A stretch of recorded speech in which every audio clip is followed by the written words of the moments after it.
Cette gestion cabinet, la gestion interne dans cette génération expert. Comment est organisée cette gestion cabinet? Tout d'abord, l'architecture donc de la gestion cabinet dans cette génération expert. Donc nous avons les entités de facturation, donc ça veut dire qu'un cabinet peut avoir plusieurs entités de facturation, une entité d'expertise, une entité de commissariat, une entité informatique. Donc là, vous avez cette liberté de créer autant d'entités que vous le souhaitez. Sous ces entités, nous allons retrouver donc des groupes de facturation qui permettent donc d'avoir une segmentation. Donc ça peut être géographique, ça peut être par expert comptable, ça peut être par responsable donc de portefeuille. L'autre intérêt également du groupe de facturation permet aussi de faciliter tout le processus de préparation des factures jusqu'à la génération automatique donc des écritures. Et autre avantage aussi du groupe de facturation, pour la partie restitution. Vous avez dans cette génération expert, gestion cabinet, un certain nombre d'états qui vous permettront de restituer des données dont vous avez besoin, les temps, donc la performance pour faire apparaître par exemple les Bonimali, et vous aurez bien entendu une interface qui vous permettra donc de définir un certain nombre de critères. Et parmi ces critères, vous aurez notamment les critères groupe de facturation. Sous le groupe de facturation, on va retrouver les clients. Sous les clients, on aura donc les missions. Et à l'intérieur de chaque mission, vous aurez un plan de facturation qui correspond au budget d'honoraires et les éléments de facturation dans lesquels on verra tout ce qui est temps passé, Bonimali, les actes, donc les frais des bourgs, et d'autres éléments qui figureront notamment dans ces éléments de facturation.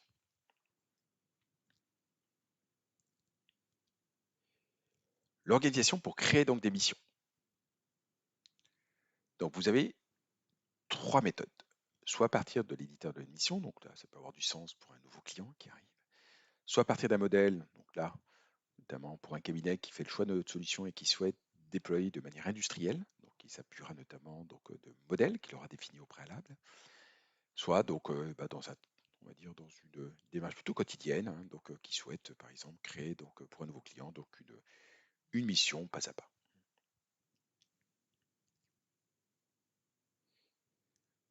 Au niveau des fonctionnalités, dans la gestion cabinet, vous avez des traitements quotidiens ou périodiques, des traitements annuels ou des traitements ponctuels. Dans ces traitements quotidiens ou périodiques, bien entendu, tout ce qui est saisie des temps, création des factures, saisie des actes, la facturation des débours, des frais de déplacement, des frais de chancellerie, de la création des avoirs, la génération automatique des écritures vers la compta, y compris les pièces. C'est-à-dire que dans votre comptabilité de l'entité, vous aurez non seulement les écritures, mais sur chaque ligne d'écriture, la pièce associée. La génération des fichiers de prélèvement au format CEPAF. Pour des traitements annuels, ça peut être par exemple la reconduction d'émissions en rafale, augmentation des honoraires, donc rafale ou individuel. Ça peut être aussi l'édition d'état. Et pour les traitements ponctuels, la personnalisation de votre facture. Pourquoi? Parce que vous souhaitez transmettre cette facture par email, sachant que vous aurez bien entendu dans cette gestion cabinet l'envoi de factures par email. La création aussi, la création de nouvelles missions. Donc voilà. Donc il y a aussi d'autres traitements qui sont prévus dans notre solution.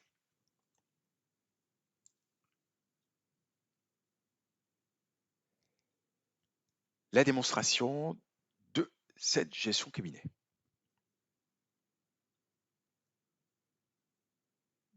Ce que je vous propose, c'est de voir dans un premier temps l'éditeur l'aide de mission. Alors, pour accéder à l'éditeur l'aide de mission, il y a deux façons. On peut le faire soit à partir du dossier permanent donc du client, soit on peut aussi, si on est dans la facturation, accéder à l'éditeur directement de la facturation. Alors, donc là, à partir du dossier permanent du client, donc là, je cherche mon client qui s'appelle Balder. Je vais donc dans le dossier permanent et là, je vais accéder à l'éditeur de l'aide de mission. Donc voilà, donc là, je suis sur mon éditeur dans lequel apparaît la liste des missions et vous avez ce qu'on appelle ici les fameux groupes de facturation, sachant qu'ici, j'ai une entité qui s'appelle Concile et une entité qui s'appelle Tout pour les chiffres et le conseil. Donc là, en l'occurrence ici le groupe de facturation Lyon, j'ai ici ma mission. Donc sur cette mission, dans la partie du bas, j'ai les activités de la mission, ce qui permet justement, quand j'établis eh bien, donc, ma lettre de mission pour, par exemple, un nouveau client, ce qui me permet donc déjà de récupérer donc, un modèle donc, d'activité, hein. Donc, je peux définir, hein, pour faire gagner du temps, donc, cette liste d'activités, hein, qui peut être notamment par typologie de dossier, avec une valorisation, hein, qui m'assure justement si je suis dans les clous ou pas, par exemple. Donc, je peux rajouter d'autres tâches, hein, donc, il suffit donc d'ajouter une ligne, de faire un clic droit. Sinon, dans la partie du haut, donc, nous avons ici, je vais indiquer que je veux annexer donc, ces activités. Ça veut dire que dans la génération de ma lettre de mission, je souhaite aussi transmettre à mon client, eh bien, cette annexe, hein, donc, qui permet justement aussi, à travers cette liste, donc, des tâches, hein, prévues dans le cadre de cette mission, de savoir précisément qui se charge donc, d'établir, hein, donc, la tâche, hein. Donc, ça peut être le client, hein, ou alors et le cabinet peut contrôler, par exemple. Et là, vous avez la partie quantième qui, ce quantième aura de l'intérêt pour le collaborateur. Pourquoi? Parce que en construisant notamment donc, ici quelque part, ce plan d'activité, et bien derrière, hein, dès l'instant où la mission est acceptée par votre client, va être généré donc pour le collaborateur concerné, et bien donc, son plan de charge. Voilà, donc ça c'est pratique parce que ça lui facilitera également, la vie pour votre collaborateur ou votre collaboratrice, hein, qui aura automatiquement donc, sur son interface, on aura l'occasion de le voir par la suite, eh bien, ce nouveau client, nouvelle mission avec des nouvelles tâches. Donc voilà, donc après vous avez la partie signature, hein, pour la démission, la partie préparation, hein, donc ici, qui permet notamment de définir, eh bien, le contenu, notamment des éléments, liés à la mission. Et là, si pour, sortir, donc là on va verrouiller, donc on va donc maintenant imprimer la date de mission, et non, voilà, donc vous avez différents modèles qui vous sont proposés. On va imprimer notamment la partie activité et travaux de la mission. Je valide. Voilà. Et j'ai, voilà, ma lettre de mission. Voilà. Voilà. Et j'ai également l'annexe des travaux. Voilà. Donc là, on retrouve donc l'annexe des travaux qui reprend, eh bien, donc, ce qui a été défini par l'expert comptable, hein, à savoir, est-ce que c'est fait par le cabinet ou alors est-ce que c'est fait par le client. Donc, ces documents, hein, donc, lettre de mission et annexe, si vous souhaitez, notamment les retrouver, par la suite, hein, donc, ça peut être un collaborateur, une collaboratrice qui a besoin de savoir précisément dans le détail, ce qui a été convenu, notamment dans le cadre de cette mission. Eh bien, les personnes qui ont besoin donc d'accéder à ces informations passeront par la GED. Je vais vous montrer. Donc voilà, donc, on va sur la tuile GED, dossier permanent, et là, j'ai l'aise de mission.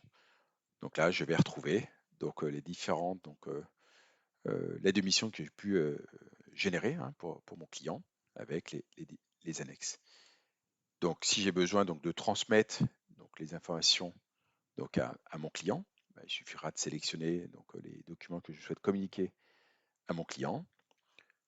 Je souhaite lui communiquer par mail, donc je vais cliquer sur cette icône, hein, pour faciliter la vie.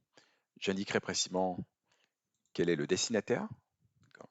Et je peux, bien entendu, pour éviter que le document soit, modifié, hein, involontairement, hein, je peux transformer donc, le document Word en format PDF. Et après, je clique sur envoyer par mail. Voilà, et vous avez donc automatiquement donc, l'email qui s'ouvre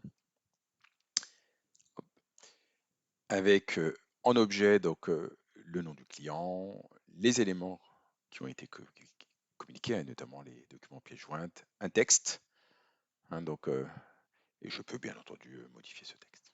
Voilà, donc ça c'est très pratique, hein, donc, d'utiliser donc, la GED, hein, donc, je ne sais pas si vous la connaissez, mais, elle est donc, par défaut donc, attachée à chaque dossier, hein, donc c'est pas un module à part, hein, c'est inclus notamment dans l'offre de base, hein, donc dans cette génération expert. Par la suite, dans la chronologie des événements, quand le client aura accepté donc la mission, donc, parce qu'au départ, c'est un prospect, parce que vous avez, notamment lors de la création du dossier, vous pouvez typer que le dossier c'est un prospect, et par la suite, de transformer notamment donc, le prospect en client. Et c'est la raison pour laquelle vous avez la commande qui s'intitule transférer le dossier en production. Alors, je vous avais également indiqué que nous pouvons accéder à l'éditeur de mission de deux façons, soit à partir du dossier dans le dossier permanent, et on peut également aussi accéder à l'éditeur de mission à partir donc de l'application facturation, donc de la gestion cabinet. Je vais vous montrer.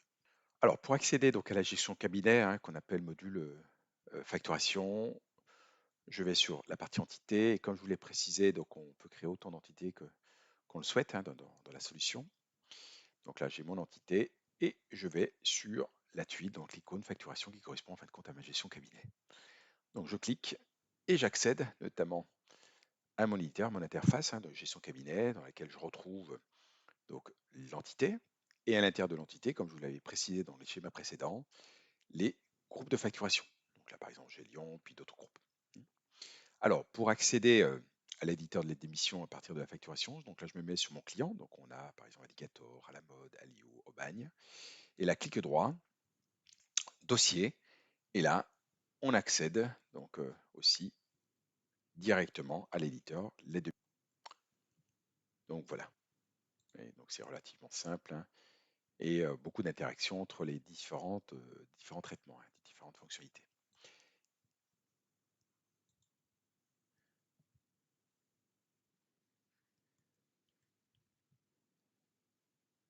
Passons maintenant aux différents processus pour établir ces factures.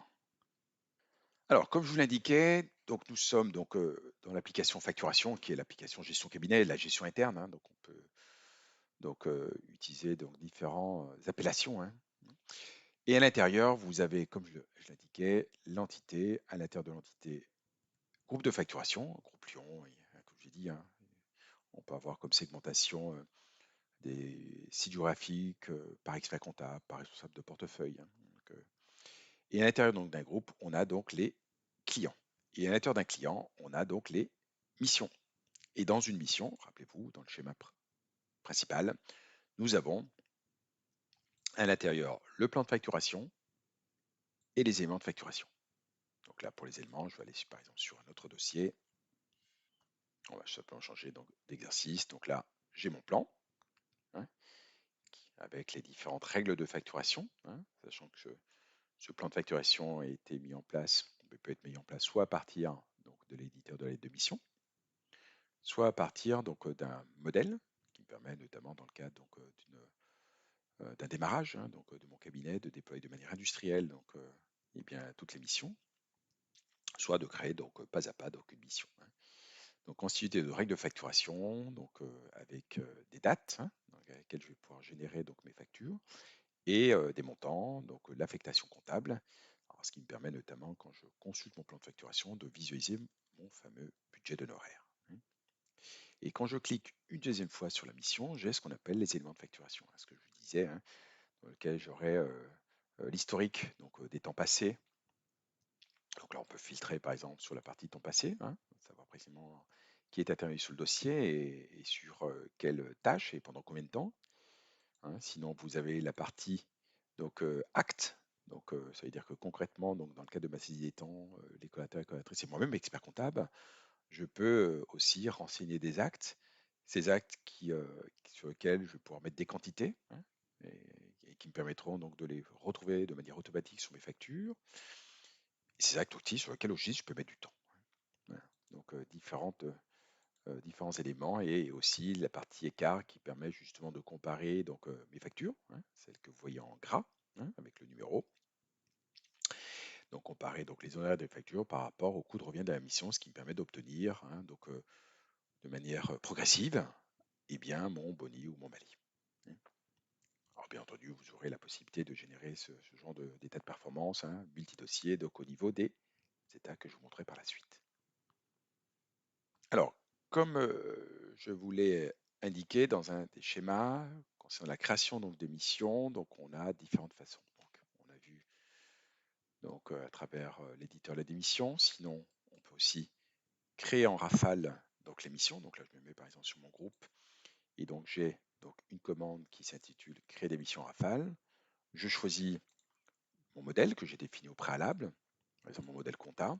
Et là apparaissent tous les clients donc, sur lesquels je n'ai pas encore créé donc, de mission. Donc là, il suffira de cocher, ouais, rien de compliqué, d'accord?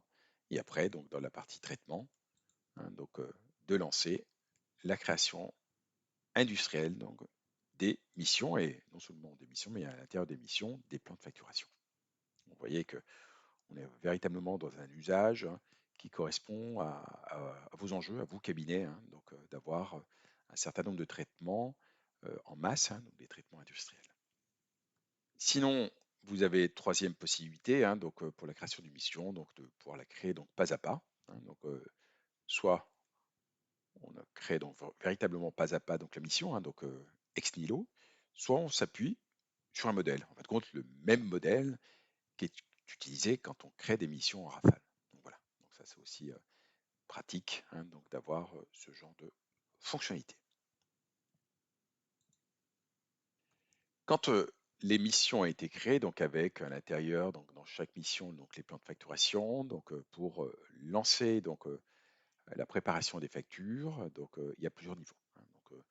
Soit je le fais au niveau du groupe, donc là j'ai une commande qui s'intitule préparer, et dans la démarche, dans le processus de construction de l'établissement de vos factures, vous avez la préparation, vous avez après dans un deuxième temps le verrouillage, l'impression et la comptabilisation. Vous pouvez constater que c'est relativement simple. Et quand on prépare, vous voyez, donc là, nous sommes sur janvier 2022, il va vous préparer dans le groupe Lyon uniquement les clients sur lesquels, dans chaque plan de facturation, apparaît quoi? Apparaît donc un honoraire, ou des honoraires, ou des frais qui sont datés sur le mois janvier 2022. Voilà. Donc ça, c'est extrêmement pratique. On n'a pas besoin de saisir quoi que ce soit. C'est que dans votre plan, vous avez défini un certain nombre de règles avec des périodicités. Et à partir de là, quand on se met sur un mois, eh bien, il suffira simplement de se mettre sur le groupe et de préparer, et vous obtiendrez, comme c'est ici, comme nous avons le cas ici, en bleu, ce qu'on appelle des projets de facture pour janvier 2022.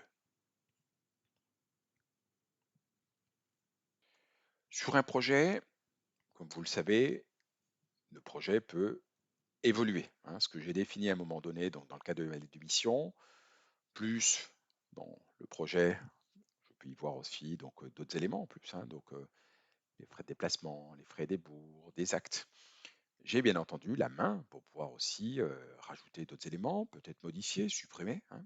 Il suffira donc de se positionner sur le projet, et sur le projet, j'ai également donc la main pour pouvoir modifier, voilà, ou ajouter d'autres lignes, hein, avec différentes règles de facturation qui me sont proposées. Vous avez vu que la démarche est relativement souple. Je veux maintenant consulter ma facture. Je me mets sur mon projet, voir la facture. Voilà, donc dans l'exemple que vous avez sous les yeux, j'ai intégré mon papier en tête, hein, et là donc j'ai mon projet de facture. Alors, la plupart du temps, la personne qui est en charge de la facturation a besoin aussi de faire une édition de quelque part de ses projets, de son prévisionnel de facturation en liste, hein, afin de le transmettre, de le faire valider par les experts comptables, par des chefs de groupe, hein. Et dans ce cas, elle se positionnera sur le groupe, ici, inclus droit, imprimé. Elle choisira liste des factures, voilà, avec détail bien entendu. Vous allez voir tout l'intérêt. À l'écran, bon, elle peut aussi elle peut l'avoir aussi en PDF. Voilà, donc ce qui permet pour elle d'avoir, comme vous pouvez le voir, le détail, hein. Voilà, donc ça, pratique. Alors, ce qui est extrêmement pratique, et ne serait-ce que la personne qui est en charge de la facturation, hein, et pour lui éviter probablement ce qu'elle fait peut-être actuellement, de ressaisir sur les factures tout ce qui est prestations exceptionnelles. Cette solution est intimement liée à la saisie des temps. Et dans le cas de la saisie des temps, que je vous montrerai juste après, les collaborateurs, non seulement vont saisir les temps, mais également vont saisir leurs frais des bourgs, les frais de déplacement, mais aussi des prestations qui sont à facturer. La personne en charge de la facturation, quand elle prépare donc ces projets, donc là sur le groupe, en choisissant cette commande. En cliquant, vous allez voir ce qui va se passer. Donc là, je dis oui. Elle va donc obtenir cet éditeur, cette console qui permet donc de visualiser précisément eh bien, les prestations exceptionnelles, les actes qui ont été donc saisis par les différents collaboratrices et collaborateurs, ce qui permet donc de visualiser, donc moi en charge de la facturation donc, de cet exceptionnel, de pouvoir constater la valorisation qui a été reprise à travers le catalogue d'articles. Et à partir de là, ben, soit je peux éditer afin de transmettre ça aux décisionnaires pour savoir si on facture ou pas. Et en fonction de leurs commentaires, je pourrais préciser que c'est déjà facturé, ne pas facturer ou facturer plus tard. Vous voyez. Et je peux rajouter donc du commentaire qui apparaîtra notamment sur la facture. Vous voyez. Donc ça, c'est extrêmement pratique pour les personnes qui ont jusqu'à présent donc, à traiter ce genre donc, de prestations de manière manuelle. Là, vous avez quelque chose qui est automatisé pour le confort de tout le monde.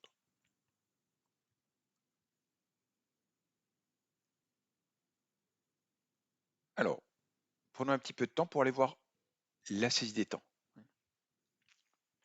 Alors, pour accéder donc à la saisie des temps, donc la collaboratrice ou le collaborateur va voir l'expert comptable, ici précisément l'espace collaborateur, et clique sur saisie des temps. Voilà comment se présente donc la saisie des temps. Donc, le nom de collaborateur avec entre parenthèses le nombre donc, de lignes saisies est validé ou pas. Donc, et dessous, eh bien, les différents travaux effectués, en l'occurrence ici Mustapha Attaf, donc où il a choisi donc, le nom du dossier, la mission, le millésime. Ici, donc, il a accès notamment donc, aux différents actes. Donc, vous pouvez définir également une nomenclature, donc une numérotation permettant donc, de retrouver plus simplement notamment vos articles. Donc, le libellé donc, du code article. Ici, donc, ici, on peut indiquer en fonction donc, donc notamment des travaux effectués. Ben, c'est bien ça, c'est que si c'est un travail qui est notamment qui n'était pas prévu et qui est à facturer, eh bien, j'aurai déjà l'information visuelle qui m'indiquera que on est sur un acte qui n'était pas prévu. Ici, j'indiquerai notamment les quantités, le libellé, pour préciser ce que j'ai fait, et le temps passé. Dans la partie du haut, je peux aussi renseigner donc, mes frais de déplacement. Je peux même les attacher. Donc, on peut attacher, hop, je vais simplement supprimer cette ligne. Voilà, donc on peut, par le biais du clic droit, donc, attacher donc, les frais de déplacement. Voilà, donc là, en se mettant sur une autre période, on a donc ici donc, la fenêtre pour les frais de déplacement que je pourrais renseigner, et ici par le biais du clic droit que je peux attacher. Ce qui permettra notamment pour ben, mon responsable, donc l'expert comptable ou un chef de groupe, de pouvoir valider lui directement donc, dans la gestion interne eh bien, mes frais de déplacement. Donc je pourrais aussi indiquer la déviation des frais. Je peux aussi ajouter des frais et des bourgs. Donc ça aussi c'est extrêmement pratique. Vous pouvez le voir.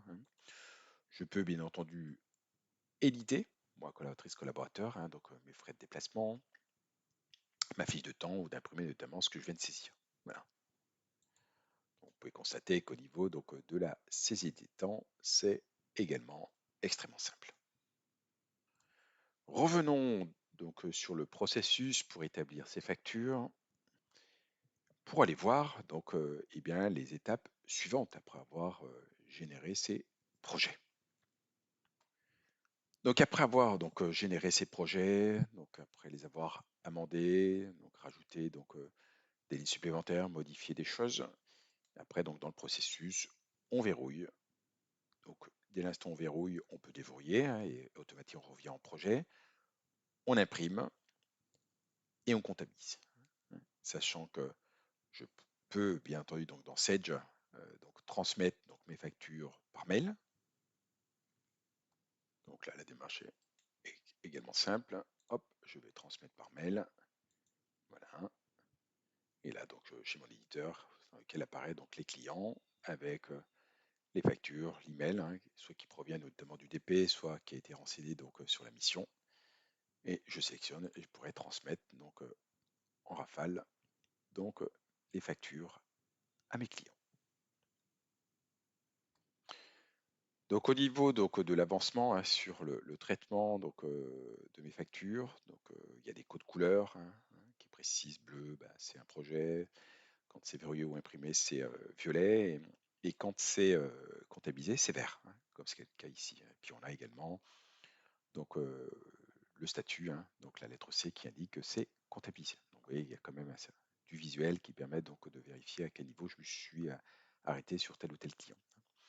Et sur cette facture, je peux aussi consulter et bien donc directement le grand livre. Et au niveau du grand livre, comme je vous l'avais indiqué, j'ai précisément la pièce associée, hein. Et en faisant un double-clic, je peux aussi consulter la facture.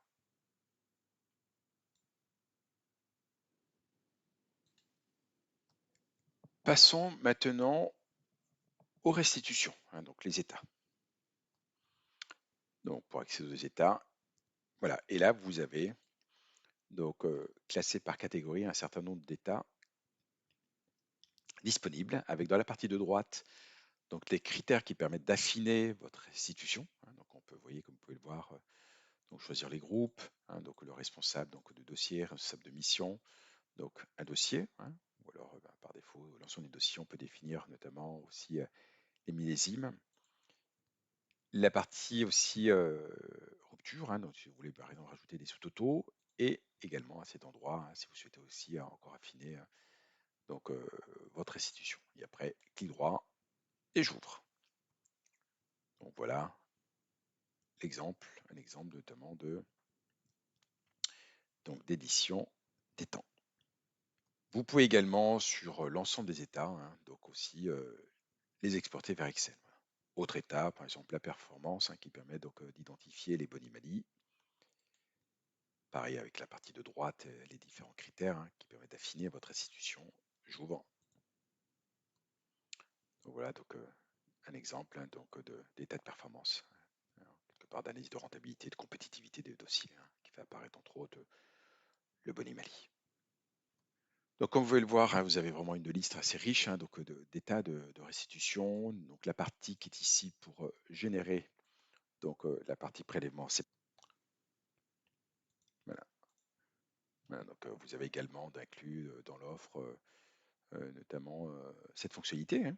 Donc pour générer vos prélèvements CEPA, également donc la partie génération des mandats avec des modèles, hein, qui sont proposés.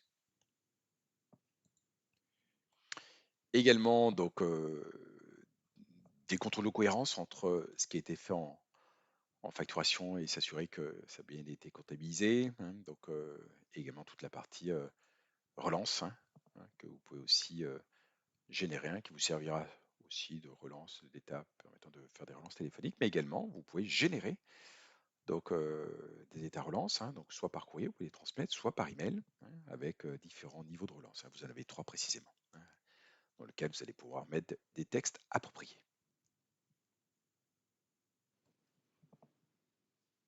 Ainsi se termine cette présentation. Merci et à très bientôt.